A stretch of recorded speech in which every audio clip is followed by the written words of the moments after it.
Good morning, everybody. Welcome to our April Small Business Solutions Series. My name is Josh Tompkins. I'm the president and CEO of the Washington County Chamber of Commerce. Thank you all for being here today. We have an awesome presentation from Bryn Peterson. I know Bryn as one of our board members on the Chamber Board of Directors, the chair of our LGBTQ plus council, and someone who engages at so much of our networking and a lot of our programming. Here with a financial planning update on today of all day being tax day. So timely as ever. Why don't we do some, Bryn, do you mind if we do a quick around the room for introductions and then we'll let you get to it? Um, Sounds fabulous. Excellent. So why don't we go with Carlene? Please tell us who you Oh, are and where you're from. thank you. So I was invited by Bryn to be kind of talk about some of my community involvement. I work for Lawyers Title and have a lot of community involvement with different boards. Excellent. So I've met with Bryn to talk a little bit about what that kind of community involvement entails. So Excellent. I hope to share a little bit. Sounds like we'll hear more from you. Thanks for being here. How about you, Jen? Morning, I'm Jen Friedline. I own Jen's Dogs in Cornelius, Oregon, and I am the chair of the Women in Business Advisory Council for the Washington County Chamber. Excellent. Good to see you, Jen. And then Delta, if you can hear us, if you'd like to introduce yourself. Yeah, absolutely. I can turn on my camera too. I'm just waking up. Delta Steel, I own Inner Realm Therapy, a small like private practice therapy program here in Portland, Oregon. Excellent. Thanks, Delta. And with that, Bryn, the floor is yours. Take it away. Fabulous. Thank you. Really excited to be here. And I was mentioning at the top of the meeting, Jen actually has seen a couple version, at least a version of this presentation before. I'm going to be talking about business planning and how to make a plan that feels good, how to take better care of yourself as a small business owner. And I invited Carlene here to talk about, she does some really cool stuff in the nonprofit world. So I wanted to give her a chance to talk about what you're doing in community there. I'm going to mute myself and go close this window because someone's doing some yard work out there. In the little tiny window of time that we have with no rain. So please. So it's very nice to meet you all. You know, this was kind of a last minute ask. So my introduction to Bryn was actually through my daughter, who is a mortgage originator and manages a branch. So you know, I've raised 5 children and been extremely involved in our community and have kind of brought them into that world too of not just giving back, but trying to take our passions and make it really very meaningful for the nonprofits that we support. So the 2 nonprofits that I want to highlight, one is Community Vision. And I have been on the board for 10 years, which is a little long for board service. Usually they have limits. The reason why I have been asked to stay and have continued that board service as an executive board member is because of kind of my passion for real estate. And what Community Vision does is we provide independent living for adults with disabilities. So we have a little under 100 clients here in the Portland metropolitan area. But we do a lot in training caregivers, and we've got a very wonderful technology department that we go to schools and kind of tell them what the future might hold for individuals with mental or physical developmental challenges. So it's an amazing nonprofit, very financially secure in this environment, which is very challenging. I don't know if either of you are involved with nonprofits, but it's a challenge right now. So the idea that we actually built a building on 19th and Division um, probably 6 or 7 years ago with a $4.5 million budget, capital fundraising that ended up costing us almost $9 million because of different challenges that we had with the building itself. So obviously you can tell, I mean, the passion that we have for that is very important that we increase the accessibility for adults with disabilities as well as their independence. So we don't do any group homes. We don't. That's we find a way to help families navigate that. A lot of our clients are Medicaid and Medicare. So, obviously our environment, financial environment right now and our governments really have a lot to do with how we're structuring our nonprofit. So that's one of them. And Um, Carlene, yes. we've got just another minute or two here. Okay. I think I especially want to make sure that we focus on are any actionables, asks, or ways that we can help out with the nonprofits that you support. Oh, wonderful. So I can give Bryn the websites to both of so it's Proud Ground, which is a land trust nonprofit, and then Community Vision. Proud Ground, I'm not on the board anymore, but I'm still what they call a community member at large. And that's sustainability for housing for families. So the ask that I would have is please go to those websites and learn more about what it is that they do. We do have an event for Community Vision on Thursday night, which Bren, I think I told you that I would invite you to, and I'm so sorry, work gets in the way, but I will send you an invite if you are available to attend. So both nonprofits do events to be able to bring in community members and educate them for what the services are that we provide. So Thank you is that so good? Yeah, that's fabulous. Thank you so much for educating us on those things. Yeah, and I'm glad that you spoke more to Community Vision as I'm pretty familiar with Proud Grounds, and Yeah. they do amazing work. They are a community land trust. So, community land trusts are really important. It's a big Mhm. step into the future of where we need to get, where we're not treating property as commodities anymore and returning it back to the sovereignty of the indigenous peoples who were here long before us. Um, so, yeah, definitely look both of Those those are, up. yeah. Yeah. And I appreciate it. And I do have to jump off, but I could talk about this for hours. And, Bryn knows that, that's, I guess, what I would encourage all of you to do is, find your passion and go out to some of those nonprofits that really need talent and support. So thank you. Absolutely. I am such a big fan of what you do. Thank you for joining us. It's been a pleasure. And we are going to talk about some really fun uh, self-care stuff today. Let me go ahead and share my screen here. So I'm not going to make everyone raise their hands, especially since we've got one screen on today, but I am a little curious if anybody, I'm a little curious if anybody has had, or what your general interactions with planning has been. Have you liked it? Have you liked business planning? Is it something that you enjoy? Maybe a scale from 1 to 5? I'll go. Yeah.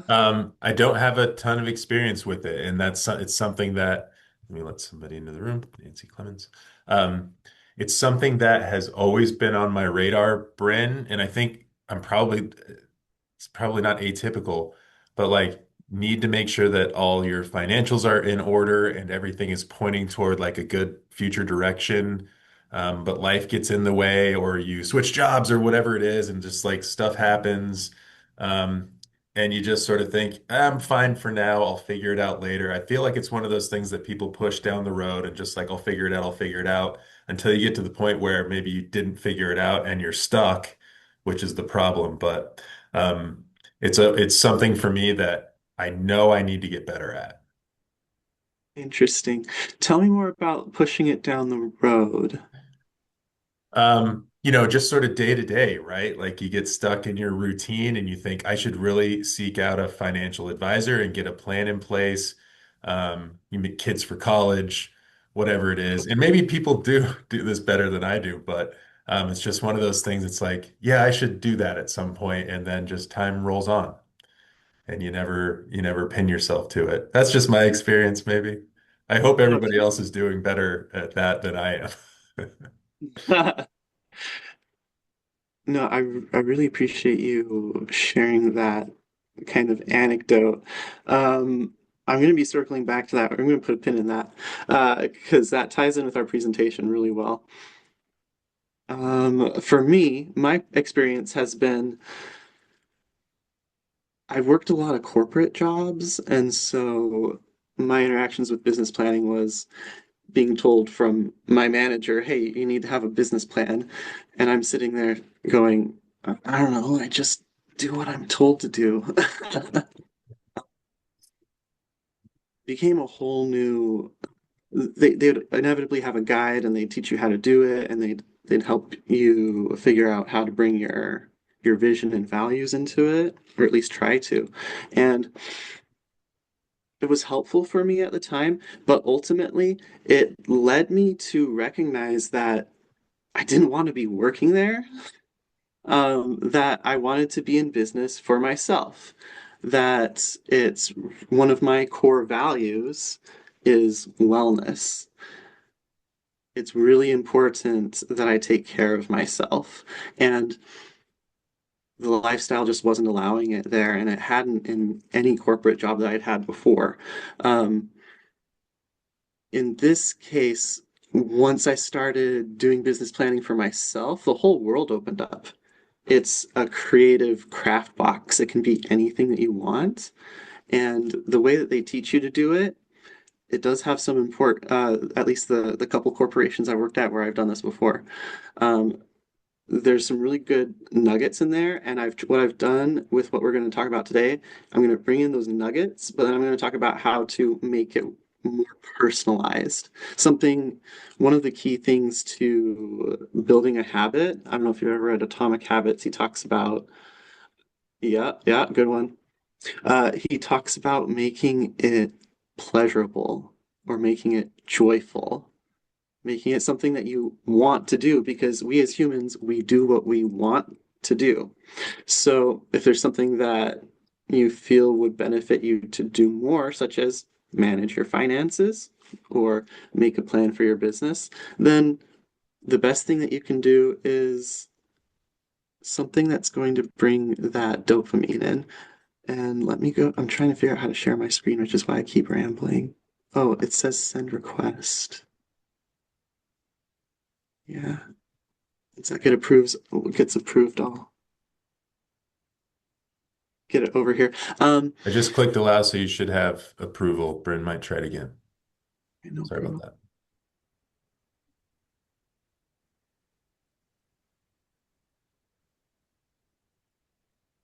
that. There you go.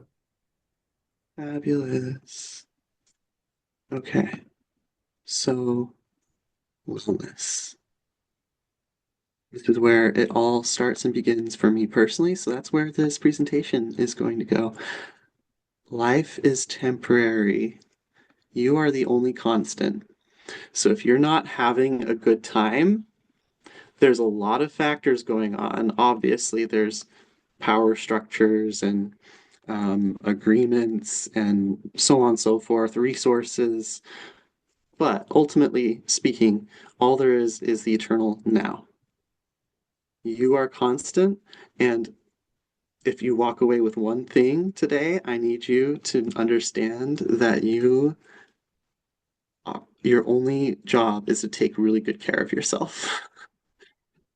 Ultimately, no one else is going to do that for you.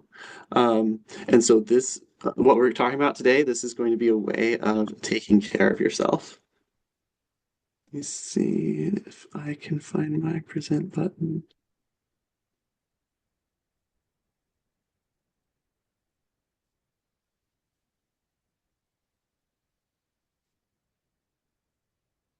No, okay, well, maybe we'll just do it this way. Bryn, if you go down just under that wellness slide, it looks like a book right next to the size dial. There you go. Ways to get around it, apparently. There we go. Okay, so I've got a poem to help ground us. This is by Mary Oliver, A Summer Day. Who made the world? Who made the swan and the black bear? Who made the grasshopper? This grasshopper, I mean, the one who has flung herself out of the grass, the one who is eating sugar out of my hand, who's moving her jaws back and forth instead of up and down, who's gazing with her enormous and complicated eyes. Now she lifts her pale forearms and thoroughly washes her face. Now she snaps her wings open and floats away. I don't know exactly what a prayer is. I do know how to pay attention, how to fall down into the grass, how to kneel down in the grass, how to be idle and blessed, how to stroll through the fields, which is what I've been doing all day. And tell me, what else should I have done? Doesn't everything die at last and too soon? Tell me, what is it that you plan to do with your one wild and precious life? Now, something that I've really enjoyed in my business has been taking the time to slow down. One of the biggest, I've been reading this book called Intensity. It talks about attention fracking and how the things that economies have essentially expanded into the resources in order to develop profits has been first, it was people's bodies, it was labor. First resources, and then people's bodies, labor, and then it became time. And now it's our attention. Our attention is commodified. Um, the, there's this huge economic pressure for our brains to be busy. And that really saps the life force out of your ability to direct your attention wherever you need it to be, which is what a business plan does. Attention is very, very powerful.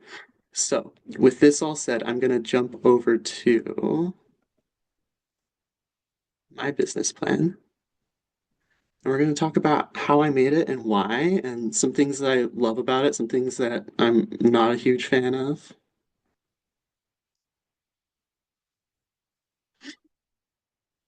So, first time I made a business plan, I made it. I didn't look at it for a year. I went back and I said, wow, I didn't do almost any of that stuff. And then I felt bad about myself. And then I didn't want to do a business plan again. Um, I prefer starting with things that are core to myself because it takes that experience away and it also helps you stay like a compass, navigating towards whatever it is that you're trying to do. Um, Even if you fall, I guess to spoil the punchline at the end, it, I don't make yearly business plans anymore. I mean, I kind of do, but most of it changes throughout the year. This is one of the few things that stays the same throughout the year. So you got to have a mission statement. You got to have a mission and or vision. I had to use a search engine to understand what the difference was, and now it's not coming to me. But my mission, helping to help those that I serve and work with to raise our gaze as to what's possible and live a well life that's aligned with our values. And then the vision is I create social wellness by empowering peers to become sovereign in their finances while creating positive impact in their family and community.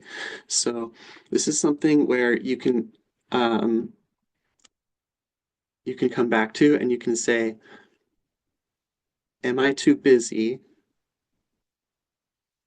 Does this activity help me fulfill that mission and vision? And if not, let's get rid of it. If it does, there's a couple more checks that we can do as we keep going. Um, let's see. Okay, I'm gonna come back to that. Well, no, I'm not. We're gonna talk about business. So it's so important to understand who your ideal client is. So important. The people that we do business with, we are here to serve them. We are exchanging resources with each other. We have something to give them. And at least all the people that I know in small business, we really care about what we're giving people, about what we're providing. It's a craft, it's a passion, it's creating the world that we want to see, putting more of what we value out into the world. And so it's really important to know what types of people are going to connect with that. They're going to see your value and then they're going to compensate you fairly for it, which another thing we'll circle back to, know your worth. Make sure that you are asking what uh what is fair for your work. I'm gonna pop over here.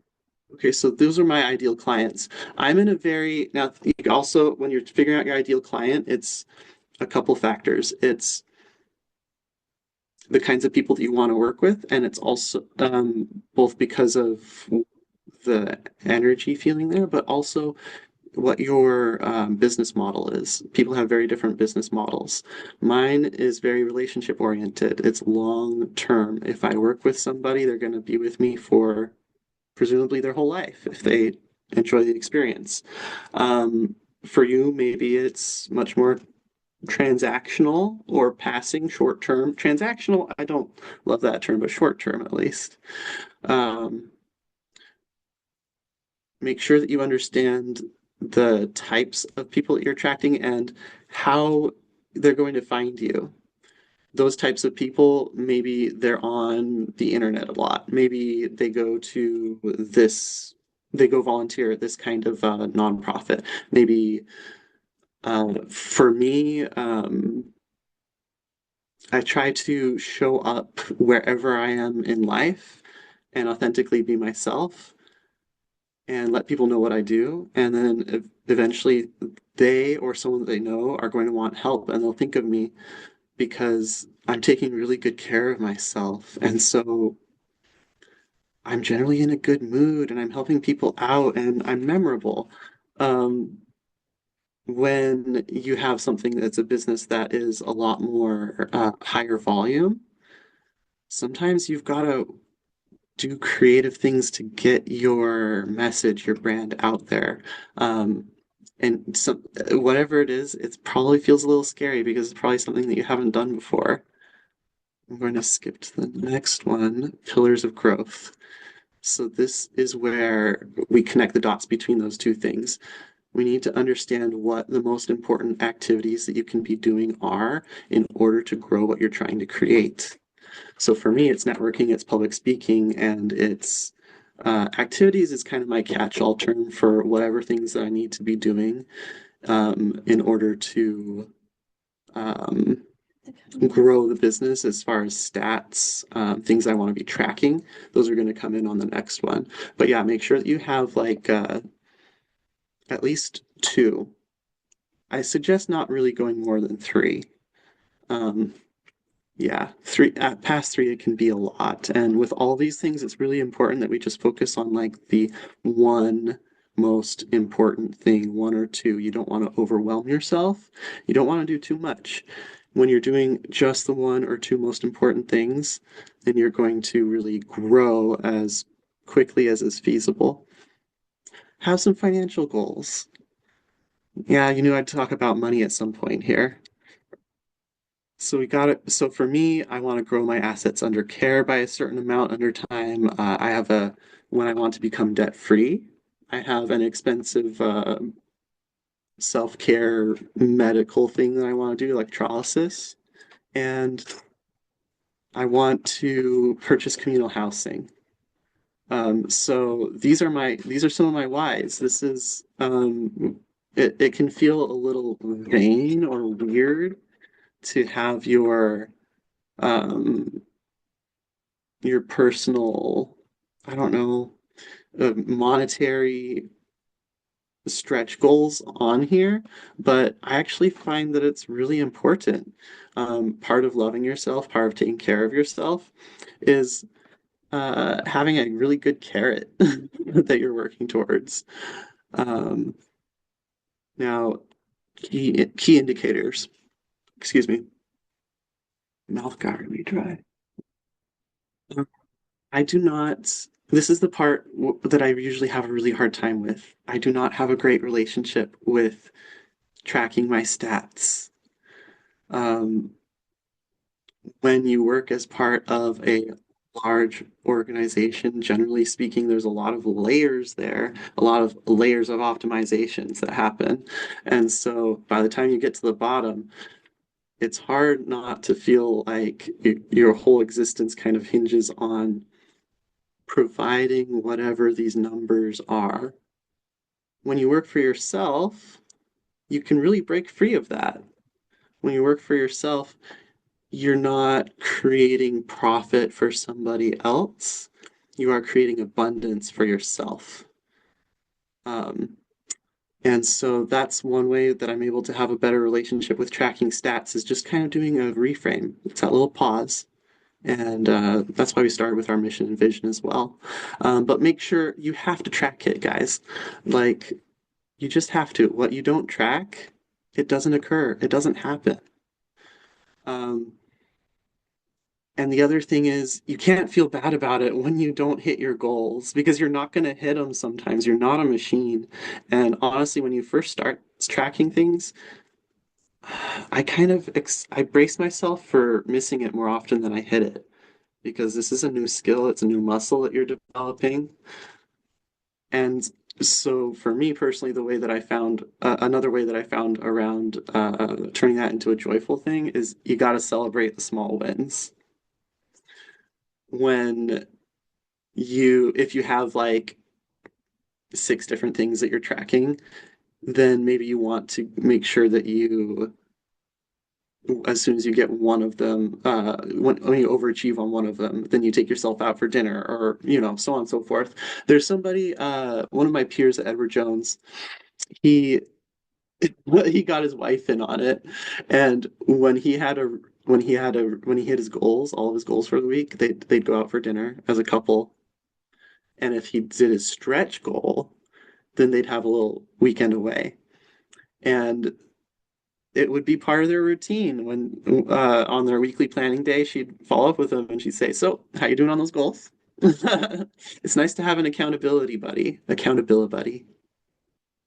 If you don't have somebody that you can review these things with, then make a friend, make a peer friend. If you're working for yourself, go to there's a networking event these days, I swear, at least in metro areas and online for every single kind of job that you could possibly be involved in. I love it. Yeah, it's never been easier to reach out and connect with somebody, and that can be something that can really feed your engine. Okay, I'm gonna take a pause here. I talked a lot. I'm gonna leave this up here. I don't have to talk about it, but I want you to know about this West Side, a lot of these really great West Side QRC events happening right around us all the time. Please come hang out with us, gays. We love you and we'd love to have you. Um, but I really, really want to pause and see if anybody has any comments, feedback, stories, anecdotes, bad jokes? Let's see. Jen. Oh, yes, please, Josh. Yeah. I just wanted to circle back. You mentioned Atomic Habits, which like there's so many of those kind of business books. I stayed away from that one for so long because I thought it would be something very different than what it is. But it's just little bite size, like atom size instead of like Atomic Habits. I thought it was like very that. But my realization back to my original, like I have a hard time building the financial planning into my routine is that like things like Atomic Habits, I've been able to dial in my professional life pretty well and like have a bunch of routines that I like. But it's when it gets outside and you have to use personal time to go dig into that stuff that I don't have that as dialed in. And so I think that distinction when you mentioned that particular book hit me. So we can be sort of two people, 9 to 5 and then the rest, sort of thing. Anyway, that just was in my head. Thanks for calling on me. So interesting. Thanks for sharing. Yeah, that um and being two different people, in the book, he talks about how a lot, like 90% of your senses is visual. And so it's a lot easier to have these compartmentalizations, these habits that exist in one place and maybe and not another, because of that fact. If you're working from home all the time, maybe it gets a little blurry unless you maintain a good division, but you really can.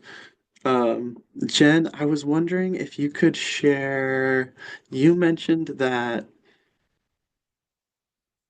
your business planning journey it's really evolved over time. Um, is there anything that you'd like to share about how that's shifted? Yeah, sure. I have a unique family history of coming from a lot of mathematicians and CPAs and accountants. And Rotarians. So I grew up playing business. And when I actually started a business, it was very much like you have to track, you have to do, was very like authoritarian kind of with this like march into like you have to do it and it has to keep going and you can't ever put it off and you can't ever or you're going to be in trouble. I had like the fear of the IRS instilled in me since birth. But after the first time that I heard Bryn speak about the same topic, it really shifted things for me because my focus was so much on the bottom dollar of tracking how much I was bringing in and how much I was spending that I was really missing a huge part of what influences the amount coming in and the cash flow and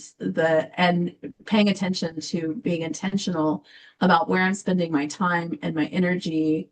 I was tracking referrals, I was tracking where the money was coming from, but I wasn't intentional in looking at how my efforts were affecting me and prioritizing my own well-being of understanding who my ideal client was and am I putting a lot of effort into something that is not giving me a return on investment, not just monetarily, but energy wise, and the people that I want to spend time with, and the people that I want to work with, and the people, other business owners in general that I want to spend time with. So now I really focus on the things that I can control, like where I put myself and what my message says, and less on the like authoritarian march forward of it's got to be done. So it's a much more pleasant experience now by really noticing like having those goals of focusing on who I want to work with and why I'm doing things and where I'm putting myself and what that brings me on a daily rather than the long term. Not that I don't pay attention to the long term, but I really focus on how do I feel at the end of the day or the end of a meeting and how, what connections did I make and And that really has made financial planning a lot easier and a lot more fun. That's so cool. It sounds like it's been helping. And honestly, uh, it's really nice for me to hear a reminder because I gotta take my own advice. Yeah. Um, We'll say a fear yeah, of the IRS is sometimes healthy. I mean, I have a healthy fear of a lot of things. I have a healthy fear of a dog, right? Because if you don't, then they're definitely going to bite you. And I have a healthy fear of the IRS because if you don't, then you might think you don't have to pay your taxes, right? So there's a lot of things to have a healthy fear of. tempted to do a raise of hands on who's done their taxes. I I I will be working late tonight, that's for sure. Yeah, my So, taxes were done by February 1st. way to go. Well, accountants, CPA. See, that's a good example of taking care of yourself is hiring people to take care of the things that are hard for you. Yeah, know your local business, small business people. Um, so SWOT analysis. I don't know if anyone's done one of these before, but it was actually, for me, actually really fun. So I thought I'd show you this. Hey, everybody has strengths, weaknesses, opportunities, and threats. Uh, I don't know. You can call them other things. Strengths and weaknesses, that's pretty straightforward. Um, I'll tell you, spend more time thinking about your strengths. Lean into them. Your weaknesses are those and your threats. That's something that you've got to be aware of, but that stressing yourself out about them isn't going to help. Um, and what you think about, what you direct your energy towards, it expands. So just make sure that you're in a mindful self-care kind of state when you do this kind of exercise so that you don't go spinning. Um, and then the last one is so at Edward Jones we have this 1, 2, 3, 4, 5 steps to success uh, model or process that we use where we talk about where am I today? Where would I like to be? Can I get there? How do I get there? And how can I stay on track? So I actually use this as my we were talking about atomic habits, having a little process for something. This is my little circular model that I do. Anytime I want to do a quick review, we were going to talk about how this isn't a yearly plan necessarily.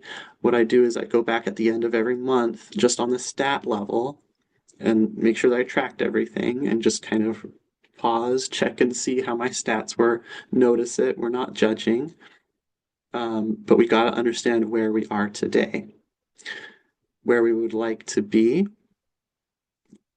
It's great to take a glance at that. What are your goals? What is your vision? Keep yourself motivated. That's awesome. Can I get there? Every 3 months, I take a pause, I do a sanity check because it's an old me that set those goals that are on that document right now. Things change. I change so much. 3 months ago, me is often a different me than the one sitting down in front of this plan. And so I've got to think not only can I get there, but is that still where I want to get? We want to make sure that we're not being tied down by other versions of ourselves, visions of our future. So think about where you're trying to get and why, and then how do I get there? That is that was the section, the pillars of growth. And the further you go up this scale, it's kind of reverse order of how we did how we did this. So this is the most granular scale, and then as we go backwards, it becomes less granular. We zoom out and becomes more macro. And so the most granular stuff is the stuff that's changing more often. And then the more macro stuff up here is it's just stuff that maybe I only reflect and edit once per year. But in order to keep flowing towards this, sometimes this stuff is just going to change in the middle of the year, and that's okay. There's no shame in that. And in fact, that's actually a success, is for you to notice that something isn't working and that you want to pivot. Pivots are so powerful. Um, when you just make a little degree change, it feels like nothing right now, but then years down the road, it adds up to a lot. Um, I guess that's something that people get tired of hearing me talk about, since that's how investing works, compound interest and all. Okay. Considerations, risk tolerance, time horizon, exit planning, key conversations with loved ones. Oh, God, sorry. Here we go. I'll see you at that meeting, Bryn. Yeah, I'm sharing a meeting right after this. I might have to cut it a little early. So these are all things that I take into account when I'm doing financial planning: risk tolerance, time horizon, exit planning, key conversations. Risk tolerance, think about what you're risking. This is something that you only maybe do once per year. This is more foundational to your business. But if the goals that you set don't work, then is there anything that's going to fall apart? If so, let's pull back and let's focus on our fundamentals. We want to grow at the pace of wellness. We don't grow just to grow. It's not so much about the destination. It really fully is about the journey. And I'm sorry to be cliche. Time horizon. So that's thinking about, okay, how feasible is this goal? Is it something that we can do in 3 months? If so, maybe let's move it down a layer so that we're assessing it a little bit more frequently. Or is this something, let's think about, this is my year-long goal. What's my 5 year? And how does this feed into that? Exit planning, you want to make sure that you have a backup plan. And that's why we're revisiting this frequently, is so that we can stay on top of that, so that nothing catches us by surprise. But also, it's a little bit of keeping the end in mind from the very beginning. If you keep the destination in mind, then that guides your actions every day. And then key conversations with loved ones. Make sure that you are including important people in your life in these conversations. Once you make your business plan, show it to your significant other. Just tell them, hey, I know this is nerdy, but will you, I know this is nerdy, but will you just sit with me for 10 minutes and we can have a chat about this? And you'll probably find by the time you're done that it's actually turned into a lovely connection point. Um, don't forget your fundamentals. If you and your employees are not happy and healthy, your business will not be either. So important that we take care of ourselves. And oh, not that one. Wanted to pop over to the other presentation real quick. See if I can get there. Well, it might be good enough. I'm going to stop my share.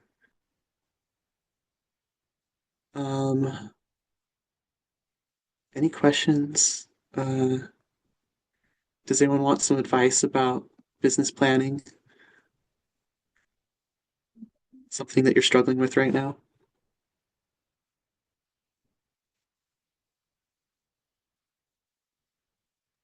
Okay.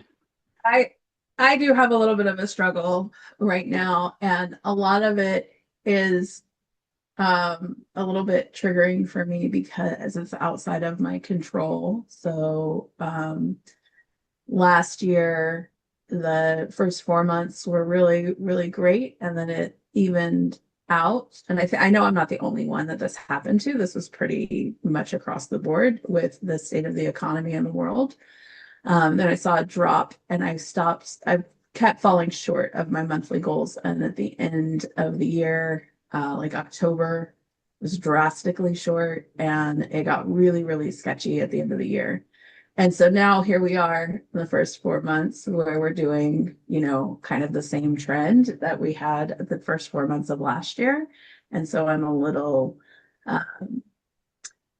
triggered and concerned that we're going to have a repeat of last year, where we'll all of a sudden like slow down, stay steady, and then get really dead. at the end. And despite all of the wellness and all of the like intentional, following my pillars and doing all of those things, what is your advice, or how do you suggest helping to navigate that like fear or trigger trauma response when it comes to, are there things that we can look at in the surrounding outside of uh, ourselves, other than like our therapist, our mental health professional? I'm not asking you for that part, but is there resources that we can turn to that would help us to get a better read on where the economy is going, so that we could find some security or maybe adjust our plan in order to help with those unknowables? Yeah, plenty of resources about that. Edward Jones has a weekly market wrap that you can read about the economy.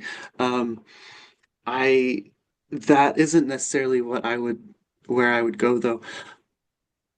I just wonder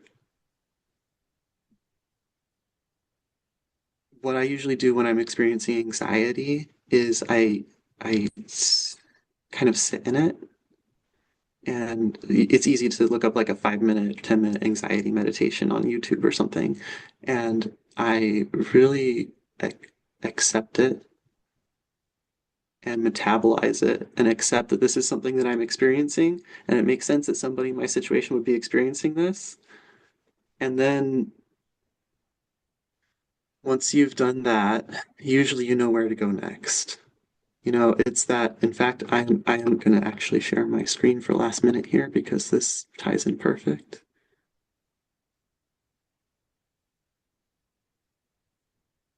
Okay, so we did the sacred pause, one breath. Yeah, I'm gonna have to come back to that. You're worth more than you think, more than that. Where's it gonna go? Well, it's the one breath. Attention is powerful. When you notice more, you'll take better care of yourself. And this thing that I was going to bring up, I can't remember how I was going to tie in, but 5 minute boosts, it'll be amazing to you how many times you can fit 5 minutes in for just about anything in your day. Um, and so for that's an example is take 5 minutes to really just be present with yourself. And then you gotta, for me, another 5 minute boost is I call a friend. Um, and that was the other thing I was going to say is you could talk to a peer. If someone else in your industry, um, they can tell you if that's typical for you to be experiencing. They can tell you if they've experienced it before and maybe what they've gone through that led to that. And uh, at least you're sharing.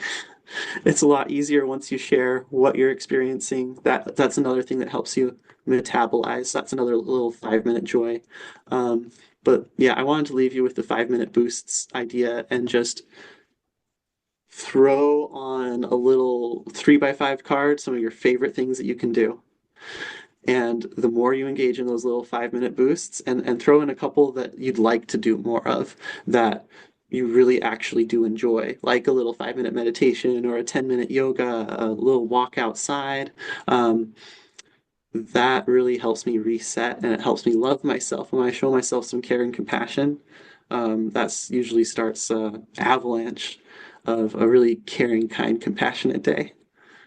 So yeah, that's all I had to share.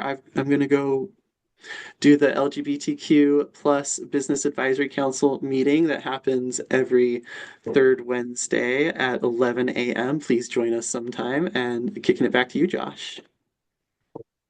Bryn, thank you so much. A lot of good information in there, not just on financial sort of rhythms and the importance of planning and stuff, but also a lot of just sort of believing in yourself and how to sort of harness the things that you do best and recognize them and utilize your strengths. So I will say, Bryn, thank you very much for being our presenter today. Thank you, everybody, for being here. We hope to see you.